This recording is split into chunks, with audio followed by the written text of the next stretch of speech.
अस्सलामुअलैकुम। प्रोग्राम तज्जिया के साथ मैं हूं उमर दराज गोंदल। ज़ाहिरन मुस्लिम लीग नून और पीपल्स पार्टी के दरमियान एक लफ्सी गोलाबारी थी, लेकिन आज हमने उसमें थोड़ा सा ठहराव देखा और उसमें बड़ी एंट्री हुई वफाकी वज़ीर दाखिला मोहसिन नकवी साहब की, जो कराची के अंदर सदर आसिफ अली जरदारी से मिले। आज मरीम नवाज शरीफ साहब ने लाहौर में तकरीर की, कोई जिक्र नहीं किया। बिलावल साहब ने आज मुजफ्फराबाद के अंदर, कश्मीर के अंदर तकरीर की। उस तरह से आज गोलाबारी नहीं थी। लेकिन इन सब के बीच में आज जो सबसे अहम तकरीर और मुद्दा था, वो हमने आज इस्लामाबाद में एक समिट के अंदर वफाकी वज़ीर दाखिला मोहसिन नकवी साहब को सुना। मोहसिन नकवी साहब ने आज इस निज़ाम के मफलूज होने, इस निज़ाम के तबाह होने की बात की और इसके साथ साथ उन्होंने ये बताया कि सिस्टम ऐसे नहीं चल पाएगा। कुछ नए यूनिट्स की बात की। पाकिस्तान में नए सूबों के हवाले से काफी अरसे से बहस मुबाहिसा हो रहा था और यह कहा जा रहा था कि शायद आने वाली जो तरमीम है उसमें सूबों की या इंतजामी यूनिट्स की बात हो। क्या आज मोहसिन नकवी साहब की तकरीर, जरा उसके कुछ जो उनके अल्फाज थे या कलमात थे, जरा वो सुनिए, फिर आगे बढ़ते हैं। सिस्टम जिसके अंदर हम रह रहे हैं ये कोलैप्स कर चुका है। जमहूरियत के अंदर भी तो 3, 4, 5 किस्म के निज़ाम है, खाली एक निज़ाम तो मौजूद नहीं है। आपको एडमिनिस्ट्रेटिव यूनिट्स, सूबे, उसको जो मर्जी नाम दे दें, उसको लेके जाना पड़ेगा अवाम की सतह पर। फेडरल गवर्नमेंट का हाल ये है कि हम जब अपना बजट बनाते हैं तो वो नेगेटिव में बनाते हैं। आप 14-14, 16-16 घंटा काम करने वाले वजीर आजम जो मर्जी कर लें, जब तक इस सिस्टम को रीसेट नहीं करेंगे आप, तमाम पॉलिटिकल पार्टीज को एक कमरे में बैठना पड़ेगा। इस निज़ाम को रीसेट करने के लिए मैं रिक्वेस्ट करूंगा हर पॉलिटिकल पार्टी से, चाहे वो अपोजिशन की है चाहे वो गवर्नमेंट के, खुदारा इस मुल्क के लिए एक तरफ अगर आपको एक शख्स मेहनत करके इंटरनेशनली इतना ऊपर लेके जा रहा है, खुदारा अपना इंटरनली निज़ाम भी ठीक कर ले। आपने मोहसिन नकवी साहब के ये जुमले सुने। अब ये जुमले यकीनी तौर पे हुकूमत में बैठे हुए वजीर आजम शहबाज शरीफ साहब ने और सदर आसिफ अली जरदारी समेत दीगर जो हुकूमती काबरीन हैं उन्होंने भी सुने होंगे। यकीनी तौर पे इससे नजर आ रहा है कि कुछ ऐसी तब्दीली की ख्वाहिश जरूर है, या कम से कम सिस्टम के अंदर तब्दीली चाहिए।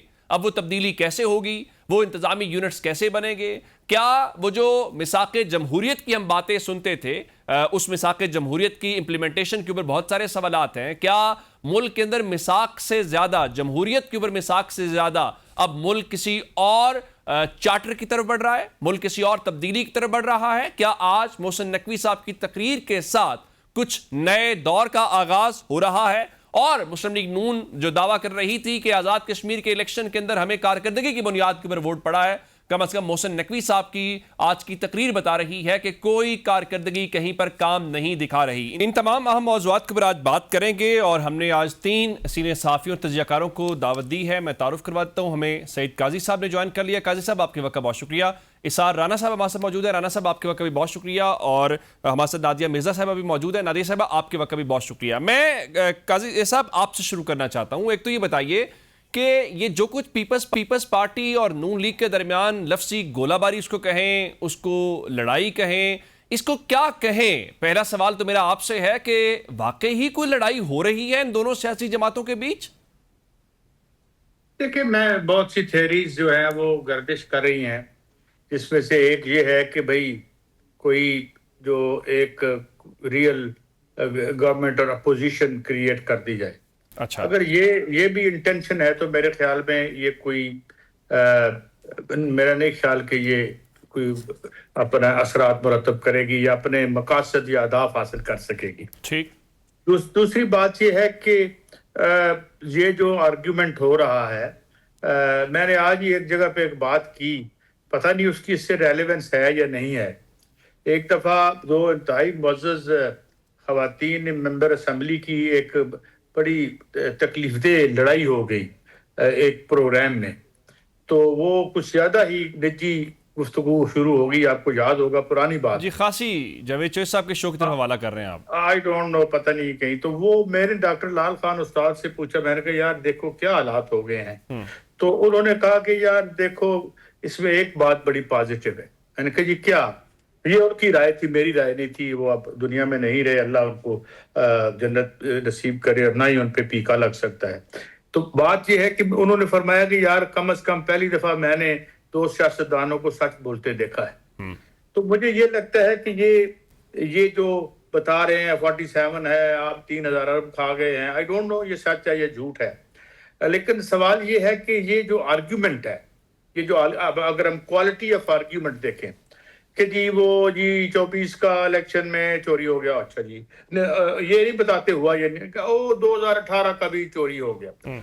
अब बात ये है कि इसको इंटरप्रेट करने का एक और तरीका भी है कि इसका मतलब ये है कि बादियुल नजर में 2018 में एक जुर्म हुआ था, और फिर अगर 2024 में भी ये हुआ, इनके मुताबिक, ये इनके आर्ग्यूमेंट है, मेरे नहीं है, तो 224 में it means it was a continuation of the same crime जो जुर्म हुआ था 2018 में। तो क्या एक फरीक 2018 के जराइम की पैदावार है और दूसरा 2024 की? तो आई डू नॉट अंडरस्टैंड कि क्या ये इससे हासिल करना चाहते हैं, क्योंकि ये इससे ना तो कोई अवाम का ताल्लुक है, ना ही जो असली मसाइल हमें लाहक हैं। अगर काजी साहब, ये जो मैं सवाल करने लगा था, ये वाला जो आपने कहा कि अवाम की लड़ाई भी नहीं है या अवाम के इश्यूज की लड़ाई भी नहीं है, चले जैसा भी है, फिर ये लड़ाई है किस बात की? ये सवाल तो फिर पैदा होगा ना। देखिए बात ये है कि फिर मुझे आप एक वाकया सुनाने पे मजबूर कर रहे हैं। एक बेचारा आदमी जो है ना, वो एक छाबड़ी में आम बेच रहा था, तो खरीदने को गया, तो उसने कहा यार ये किस तरह? उसने कहा ये तरह का सारे पा दे। वो कहते यार सारे तेनों पा दे तो बाकी तो दिन मैं की करांगा। तो what else they can do, what do they have for the peoples of Pakistan? ठीक, ये तारीख को 1 सेंटीमीटर आगे नहीं लेके जा सकते। तो ये कैसे रोजाना का कैसे पेट भरे, इन मीडिया का पेट कैसे भरे?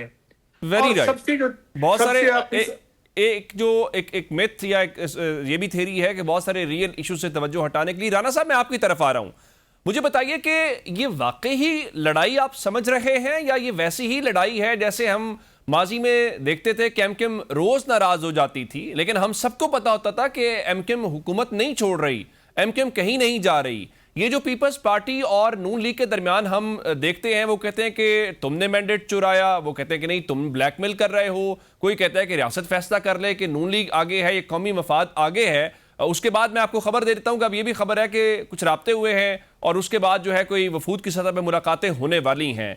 तो ये बुनियादी तौर पे फिर है क्या? ये वही मामला है कि तनख्वाह बढ़ानी है? कोई कहता है कि समझौता एक्सप्रेस के हम शिकार हैं, कोई कहता है कि जबरदस्ती की शादी है, हम दुआ कर रहे हैं टूट जाएं। ये अवाम के लिए थोड़ा सा एनालिसिस दे ना कि इशू क्या है, लड़ाई क्या है, मामला फंसा कहां पे हुआ है? देखिए, एक तो मैंने पहले भी कहा था कि ये एक जबरी निकाह है और इसमें पीपल्स पार्टी अपने शोहर में कीड़े भी निकालेगी, ऐब भी निकालेगी, शराब भी है, कबाब भी है, कमाता नहीं है, लेकिन फूला नहीं ले सकती। हाँ। क्योंकि अब इस जबरी निकाह के बच्चे भी हो गए हैं, गिलगित बल्तिस्तान बलूचिस्तान में आपको हुकूमत मिल गई, सदर बन गए, तो अभी लेकिन शौहर भी बीवी में उतनी खराबियां निकाल रहा है और शौहर भी कहीं अगला प्रोसेस नहीं बढ़ा रहा। जी, मैं यही कह रहा हूँ ना कि वो जबरी निकाह है ना, खुला वो ना वो खुला, लेकिन अब वो तलाक देगा। और वैसे भी बड़ों की इज्जत का मामला है, उन्होंने ये कहा था कि अब तेरी डोली गई है, यहाँ से तेरी लाश ही निकलेगी। अच्छा, तो इसलिए लाश का इंतजार करे, क्योंकि हलाला के लिए इस्तेकाम पार्टी भी तैयार बैठी हुई है। तो वो सीन तो आपके सामने क्लियर है, लेकिन इस लड़ाई का एक फायदा हुआ है क्या कि इन दोनों के चेहरे पूरी तरह एक्सपोज हो। वो जो शेर था ना कि जो चुप रहेगी जुबाने खंजर लहू पुकारेगा आस्ती का, सच जो है ना वो कहीं ना कहीं से एक दफा बार बार सामने आता है। अच्छा, कल तक जो बात पीटीआई कह रही थी, आज वही बात पीपल्स पार्टी कह रही है, वही बात जेयूआई कह रही है, वही बात एएनपी कह रही है, वही बात जमात इस्लामी कह रही है। और कितने एविडेंस चाहिए आपको उस चोरी के, और सॉरी चोरी के नहीं, डाके के। दूसरी चीज ये, जब हम 2018 और 24 को बराबर करते हैं ना, तो एक्चुअली हम एक जुर्म कर रहे होते हैं, और जुर्म ये होता है कि हम एक शाख का पत्ता तोड़ना और एक दरख्त काटने को बराबर कर देते हैं। 2018 में किसी जमात पे पाबंदी नहीं लगी थी, उनके निशान नहीं छीना गया था, उनके कैंडिडेट अगवा नहीं हुए थे, उनसे प्रेस कॉन्फ्रेंसें नहीं कराई गई थी, उनसे कागजात नहीं छीने गए थे, उनके घरों पे छापे नहीं मारे गए थे, उनके जनाब कैंप नहीं लगने दिए गए थे, उनके पोलिंग एजेंट नहीं बैठने दिए गए थे। ऐसा कुछ नहीं हुआ था। ठीक। और पीटीआई का तो क्लेम ये है कि आरटीएस बिठाया इसीलिए गया था कि इमरान खान को वाज़ेह अक्सरियत ना मिल सके। यहां पे भी इन लोगों को सेव किया गया था ताकि इमरान खान कैंडे में रहे। और आखिरी बात यह कि फिर आप नादिया साहब की तरफ जाइएगा कि पीपल्स पार्टी की अब अपनी साख दांव पे लग चुकी है। अच्छा, अगर अब पीपल्स पार्टी पीछे जाती है, जो कि चली जाएगी, तो उसका जो नाम पहले ही मोहतरमा बेनजीर भुट्टो शहीद और जुल्फकार अली भुट्टो शहीद के खून को बेचने वाली मुजावर जो है, इनका नाम बदनाम हो चुका है, बिल्कुल भी खत्म हो जाएगा। Very right. आप कह रहे हैं कि जो साख है पीपल्स पार्टी वो दांव पर लग गई है। नादिया साहब, मुझे ये बताइए कि देखिए, इस लड़ाई को मैंने दोनों इन सीनियर सहाफियों के सामने रखा, वो ये समझते हैं कि कोई जेन्युइन इश्यूज इनके दरमियान एग्जिस्ट नहीं कर रहे, उल्टा ये अपने आप को नुकसान पहुंचा रहे हैं। अब मेरा आपसे सवाल ये है कि जब ये लड़ाई लड़ रहे हैं, इस लड़ाई में से हासिल वसूल क्या करना है? नून लीग वाले तो कह रहे हैं कि पीपल्स पार्टी इसी तनख्वाह पे हमारे साथ काम करेगी, और फिर ये जो एक मिथ ये भी है कि रियल इशू से तवज्जो हटाने का बेहतरीन इशू हल ये है कि आप लड़ाई लड़ना शुरू कर दें।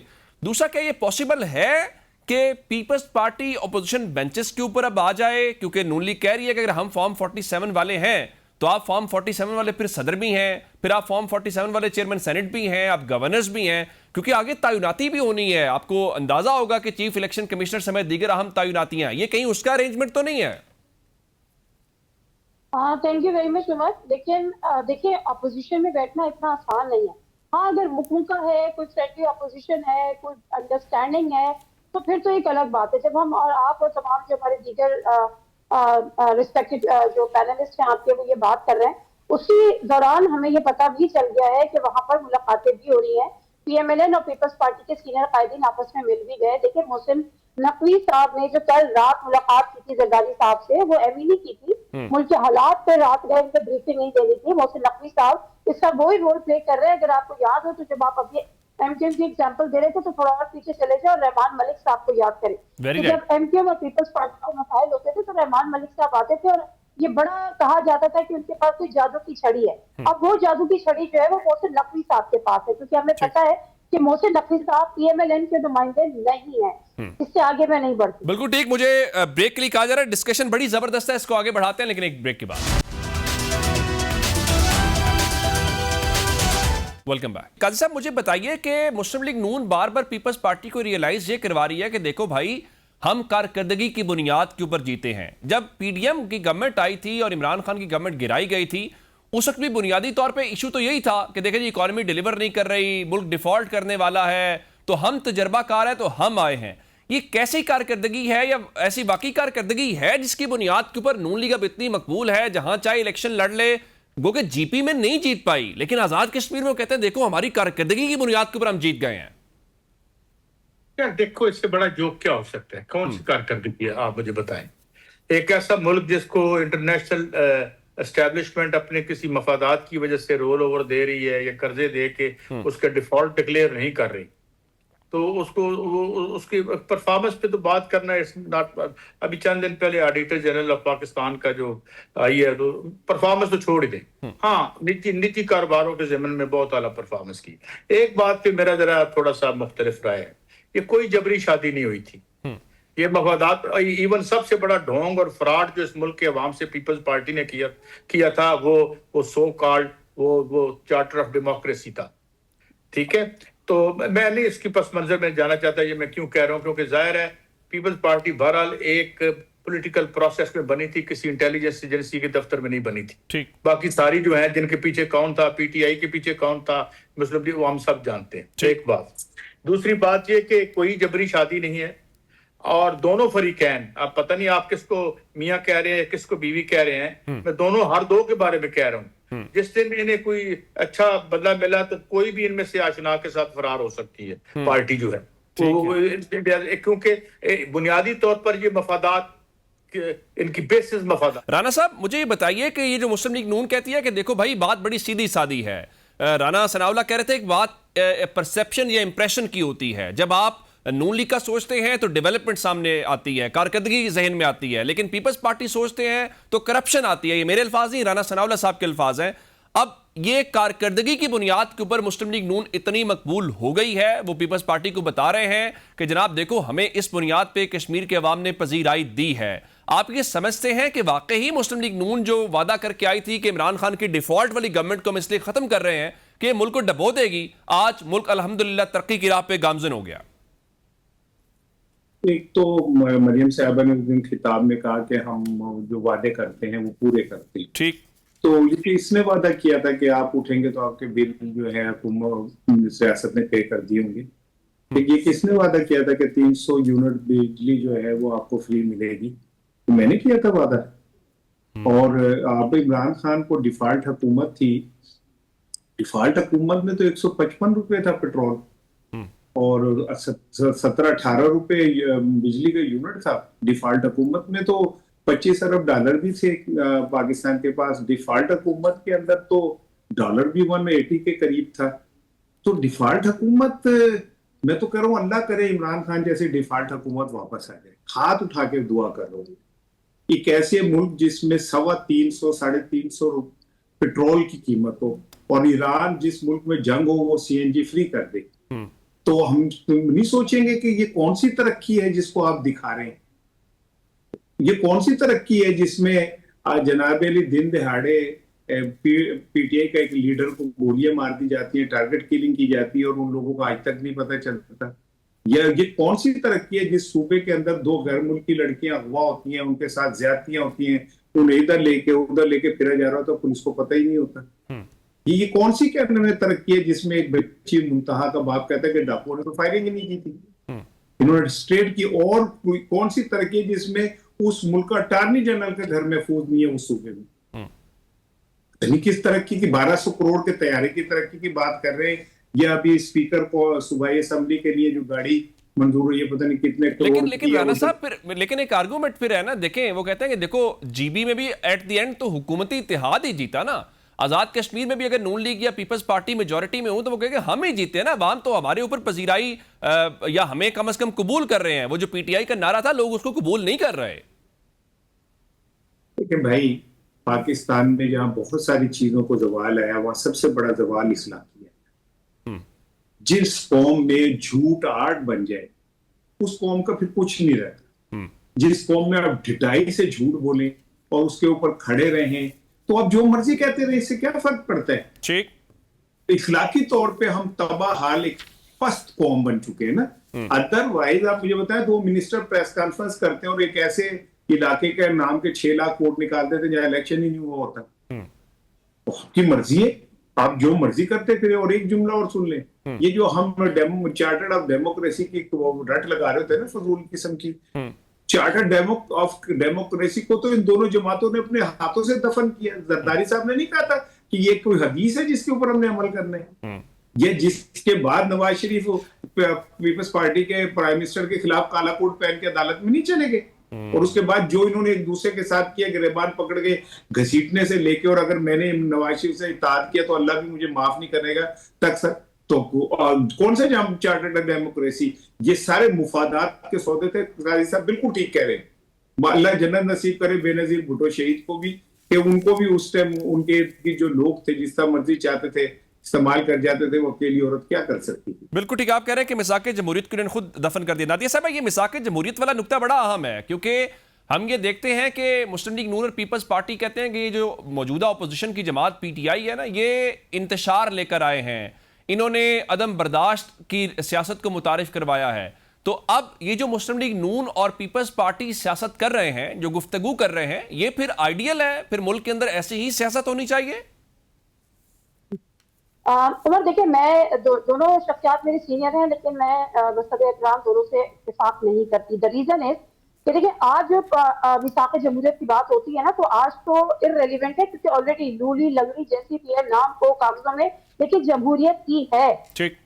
जिस भी मिसाक जमहूरियत PMLN और पीपल्स पार्टी के दरमियान हुआ था, उस वक्त एक डिक्टेटर की हुकूमत थी। उससे मुशर्रफ साहब इक़्तिदार पे काबिज थे, जिसकी वजह से ये मीसाक़े जमहूरियत की एक टर्मिनोलॉजी सामने आई और 2007 में लंदन में दोनों रहनुमाओं ने, दोनों लीडर्स ने, बेनज़ीर और नवाज शरीफ ने उस पर साइन किए। ठीक। और ये लेकिन होता क्या होता, जब हमने 90 की रिहाई पूरी आप देखें, 2-2 साल हुकूमतें, फिर एक दूसरे की हुकूमत गिराना, तो बेसिकली ये था कि हम किसी डिक्टेटर के साथ इत्तेहाद नहीं करेंगे और एक दूसरे की हुकूमतें नहीं गिराएंगे। मैं ये जानना चाहता हूं कि चलें, ये बात अपनी जगह पे कि उस वक्त जनरल मुशर्रफ की हुकूमत थी और आज जैसी भी है मुल्क के अंदर जमहूरियत चल रही है, लेकिन उस मिसाक़े जमहूरियत पर अमल दरामद करते हुए इल्ज़ाम ये भी है कि बेनज़ीर साहिबा की फिर जनरल मुशर्रफ से मुलाकात हुई, फिर राना साहब जो हवाला दे रहे हैं मेमो गेट का, आप सुप्रीम कोर्ट चले गए। मसला ये है कि फिर आपने उस पर अमल दरामद कितना किया कि जिसकी आज सोसाइटी में मिसाल दी जा सकती है?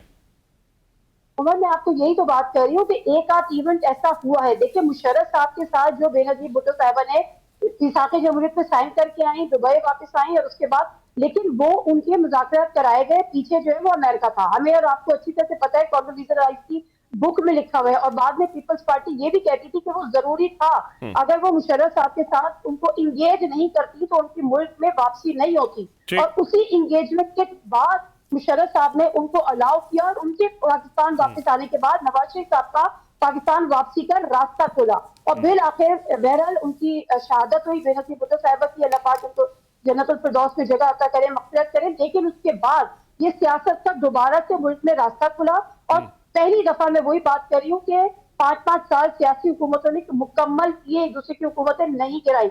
हाँ ठीक है, मेमो गेट वाला भी एक वाक़या हुआ, मैं वही कह रही हूँ कि एक आध वाक़ये हुए, लेकिन कम अज कम हुकूमतें गिराने में एक दूसरे का किसी और का साथ नहीं दिया। और मैं आपको ये भी बता दूं उमर की जो पीटीआई जब वजूद में आई, वो पीटीआई को वजूद में तो ज़ाहिर है बहुत पहले आई थी, लेकिन जो उसको एक हाइप मिली और जो उसको एक तक़वियत मिली, वो भी इसी नतीजे में, जब एक 2 पार्टी सिस्टम स्टैब्लिश हो रहा था, दोनों ने ये तय कर लिया था कि हम किसी तीसरे की बातों में आके एक दूसरे की हुकूमत नहीं गिराएंगे, तो फिर एक थर्ड पार्टी चाहिए थी जो वही काम करती जो इन दोनों ने अपने 90s के दौर में किया। ये वो हकीकतें हैं जिससे हम नजर नहीं चुरा सकते।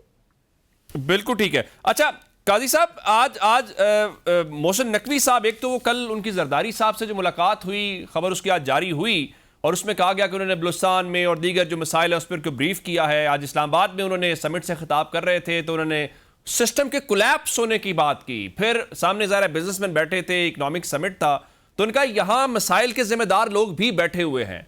ये मोहसिन नकवी साहब के पास कौन सी जादू की छड़ी है कि वो जाते हैं, पीपल्स पार्टी नून लीग के दरमियान कशीदगी भी सीज़फायर हो जाता है। मरीम नवाज शरीफ आज नहीं बोली, उन्हें तकरीर में कोई पीपल्स पार्टी के हवाले से, बिलावल साहब के हवाले से जुमला नहीं कहा। अब मुआशी महाज के ऊपर भी आज मोहसिन नकवी साहब हमें मुतहरिक दिखाई दिए हैं।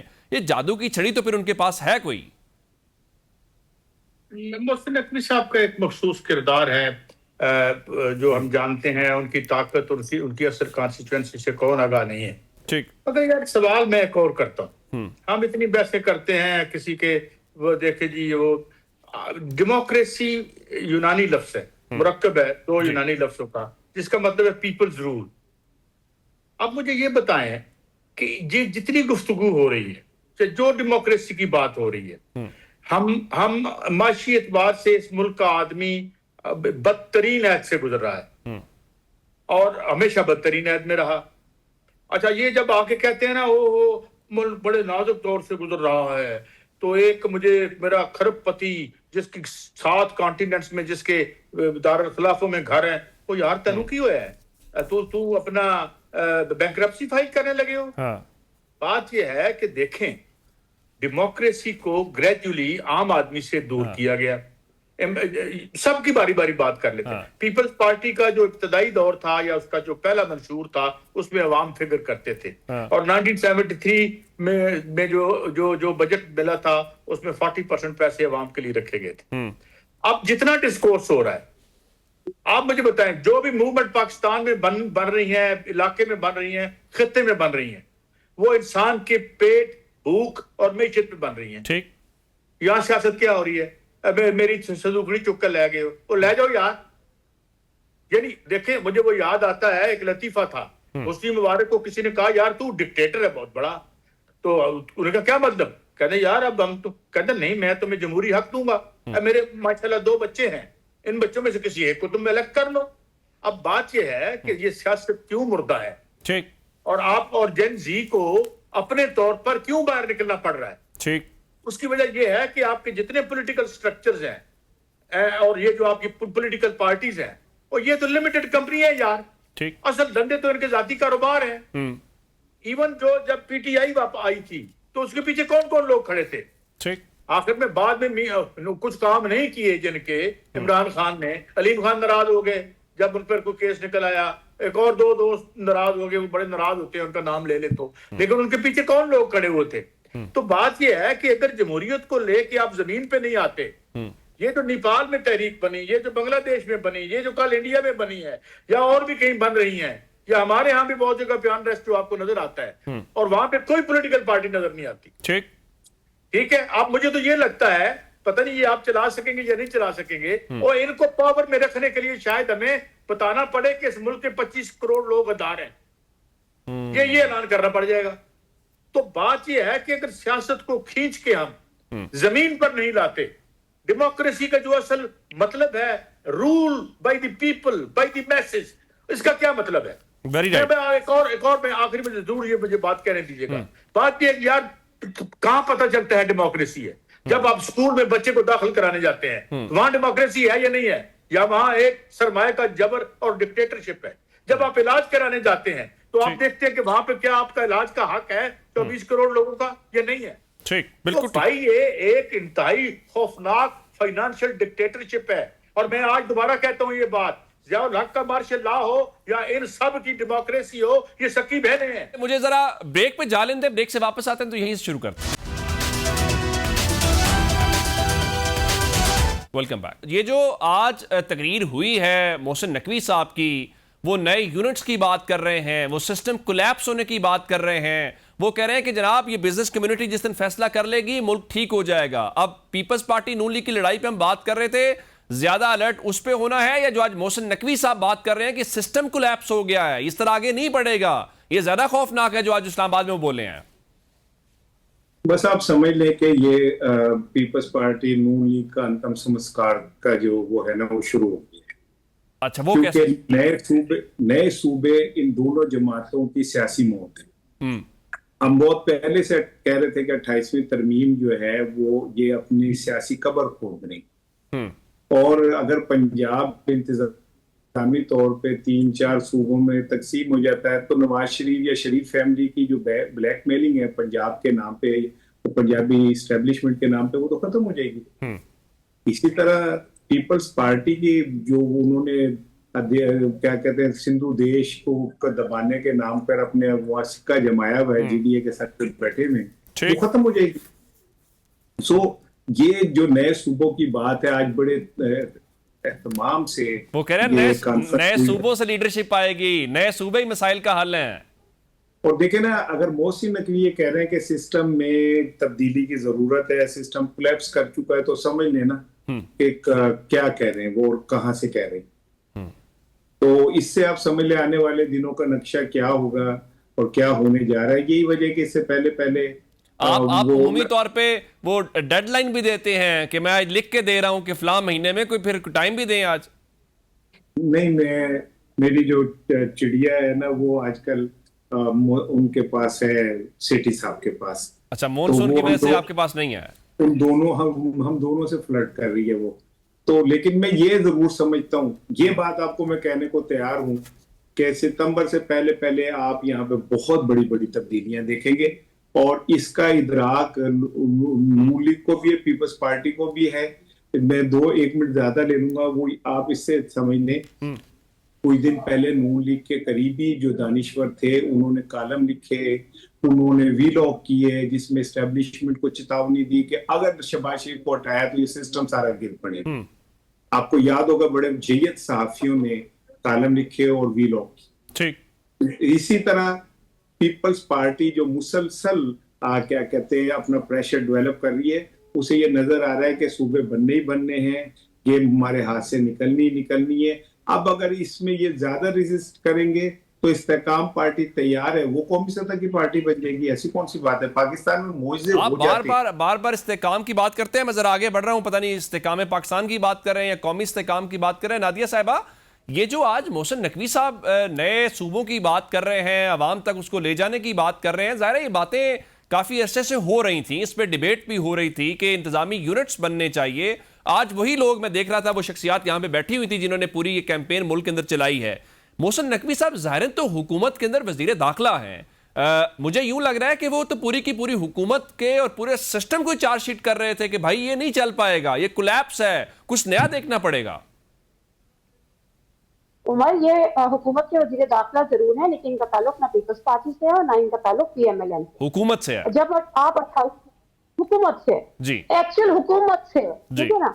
तो जब हम ये बात कर रहे हैं ना 28वीं आईनी तरमीम की, देखिए मैं आपको एक बात बताऊं कि ये PMLN और पीपल्स पार्टी, ये शायद 28वीं आईनी तरमीम काफी पहले हो जाती और एक प्रेशर भी बिल्ड हो रहा था तो इसको कराएं। अंदरून खाना पीपल्स पार्टी और PMLN दोनों ही नहीं चाहती जिस तरह से बात हो रही है कि मजीद सूबे बने और ये सारी चीजें उनकी सियासत का बेड़ा गर्क हो। अभी ये जो सारी एपिसोड चली है ना एक दूसरे पे गंद उछालने की, इल्जामात की और भरमार की एंड एवरीथिंग, मैंने एक एक्स पे पोस्ट भी की कि क्या ये लड़ाई या ये जंग जो है वो ऑर्गेनिक है। उस पर तो जो जवाब आने थे तो आए। मेरा एक शख्स से रब्ता हुआ, मैंने कहा वहां भी चेक कर लेती हूँ दूसरी साइड पे भी, तो मैंने उनको वैसे पूछा कि क्या ये ऑर्गेनिक है, तो वो वहां पर उन्होंने कहा 100% ऑर्गेनिक है और हम इंटरव्यू भी कर रहे थे कि ठीक है जो चीज चल रही है वो चलने दें। व्हाट डज इट मीन कि आप बता रहे हैं कि सियासतदानों का this is the actual face of the politician और आप उसको एस्टैब्लिश कर, और सियासतदान खुद उसको एस्टैब्लिश कर रहे हैं कि हम ये हैं। आप PMLN जीती नहीं है, मरियम नवाज जीती नहीं है, नवाज शरीफ साहब जीते नहीं है, इनकी जाली हुकूमत है, इन्होंने BIC का फंड खा लिया, इनके पैसे ये 2 नंबर है, करप्ट है, इनके पैसे सारे बाहर चले गए वगैरह वगैरह। एक लंबी चार्जशीट जो अगर दूसरी तरफ से आती तो हम कहते थे कि जी ये तो फिर सियासतदानों को गंदा करे, तो दोनों सियासतदानों ने मिलकर बीच चौराहे पे अपनी जो खंडियां होती है उसको फोड़ दिया। तो मेरा ये ख्याल है कि ये जो सूरत हाल है जो बहुत अरसे से एक होनी थी, मतलब ड्यू थी लेकिन डिले थी, अब वो दिन करीब आते जा रहे हैं। और मैं इसाराना साहब की इस बात से बिल्कुल अग्री करूंगी, और जब ये करीब दिन आएंगे तो ये पीपल्स पार्टी भी आज जो लोगों ने 2-3 दिन में किया है इसको रोए, उसके बाद उसके अलावा उनके पास कोई ऑप्शन नहीं होगा। लाइकवाइज PMLN दोनों अपने आप को साबित करने पर तुले हैं, लेकिन जिस बात की तरह मोहसिन नकवी साहब ने आज इशारा कर दिया है कि ये मुल्क ऐसे नहीं चलेगा, ये सिस्टम ऐसे नहीं चलेगा, तो ये बात दोनों को समझ में आ जानी चाहिए। और इनकी समझ में आए या इनकी समझ में नहीं आए, ये लिख दिया गया है, ये होना है। आप मुस्तफा कमाल साहब की पिछले हफ्ते की प्रेस कॉन्फ्रेंस देख लें, वो जिसको कहते हैं ना मोहसिन नकवी पार्ट B थे कि 4 सूबों से गुजारा नहीं हो सकता, 12 सूबे होने चाहिए, ये होना चाहिए, वो सिंध के मोहसिन नकवी हैं। तो एग्जैक्टली मैं यही कहने वाली थी अभी कि उनको भी आप देख लें कि वो सिंध के इसका मोहसिन नकवी है। वो भी यही बात करें काजी साहब, ये बड़ा इंपॉर्टेंट है। एक तो सूबों की, या सूबों का नहीं, यूनिट्स का लफ्ज़ इस्तेमाल कर रहे हैं, यूनिट्स का किया जाना, क्योंकि डिबेट तो काफी अरसे से हम देख रहे थे, बाकायदा कैंपेन्स हो रही थी। अब उनका साथ मोहसिन नकवी साहब का ये कहना कि तमाम सियासी जमातों को कमरे में बैठना पड़ेगा, ये जो आज मोहसिन नकवी साहब की स्पीच है, इस स्पीच को क्या, इस पे आपका एनालिसिस है? ये स्पीच किसके लिए है, किसको सुना रहे हैं वो? मैं स्पीच सारी तो नहीं सुन सका, मगर मैं एक आपको अपनी अंडरस्टैंडिंग दे देता हूँ जी। यहाँ पे जो मुक्तदिरा है उसमें सीरियस ये बहस मेरे नाचीज यानी इमेजिनेशन की बात कर लें, खबर की बात नहीं करते। वो ये जानते हैं कि ये सिस्टम एक पैरालिसिस या एक डिसफंक्शनल है और ये डिसफंक्शनल हो चुका है। उसमें SIF से भी हमने बना के देख ली, और आपकी यानी कोई एक ऐसी चीज नहीं है। अपनी एक्सपोर्ट्स देख लें, या स्टैंड स्टिल है या नीचे आ रही है, बल्कि आपकी फूड की इंपोर्ट बढ़ गई है, ठीक हो। और कोई एक पॉजिटिव आपका इशारिया नहीं। There is a serious understanding amongst those who matter in this power structure that this is not working. And obviously, even a blind person can see it's not working. लिहाजा मुख्तलिफ ऑप्शन पे काम हो रहा है। कुछ दिन पहले मैं इस्लामाबाद में बैठा था तो ये खबरें भी आई थी, बल्कि मुझे मेरी एक आध बंदे से मुलाकात भी हुई जिनके CV इकट्ठे किए जा रहे थे। अच्छा, अब बात की, हाँ, ये बल्कि मेरे अलावा बहुत लोगों ने इस पे बात की थी। लाहौर में भी मुझे एक साहब मिले। बात ये है कि चूंकि क्राइसिस गंभीर है, इतना गंभीर है कि मैं कोई- आप सीवीज का लफ्ज इस्तेमाल कर रहे हैं जो आम लफ्ज इस्तेमाल होता है, कुछ शेरवानियां तैयार हो रही हैं, आप ये कह रहे हैं? मैं मतलब है कि ये अल्टरनेटिव्स पे बात हो रही है। देखिए ना, अच्छा, आज अगर आप देखें, मैं मिसाल देता हूं और मैं वो दोहराना नहीं चाहता और मैं उसके सख्त खिलाफ हूं जो बात यहाँ पे चौहान साहब ने जिस अंदाज में की, और मैं उन लीडरशिप साहिबा का भी नाम नहीं लेना चाहता, who unleashed him, ये क्या आके गुफ्तगू कर रहे हैं? या नकवी साहब एक महजब आदमी है और सियाने और गहरे आदमी हैं, उन्होंने जो बात की है वो बड़े शाइस्ता अंदाज में की है, ठीक है।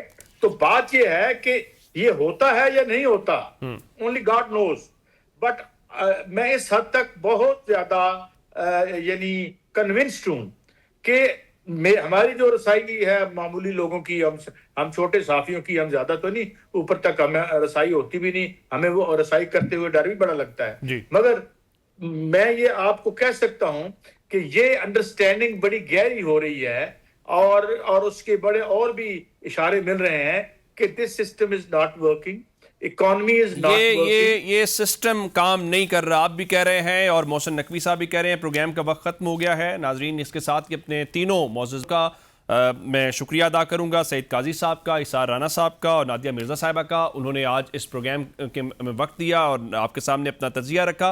आज के लिए इतना ही, हमें इजाज़त दीजिए, अपना ख्याल रखिए, खुदा हाफिज।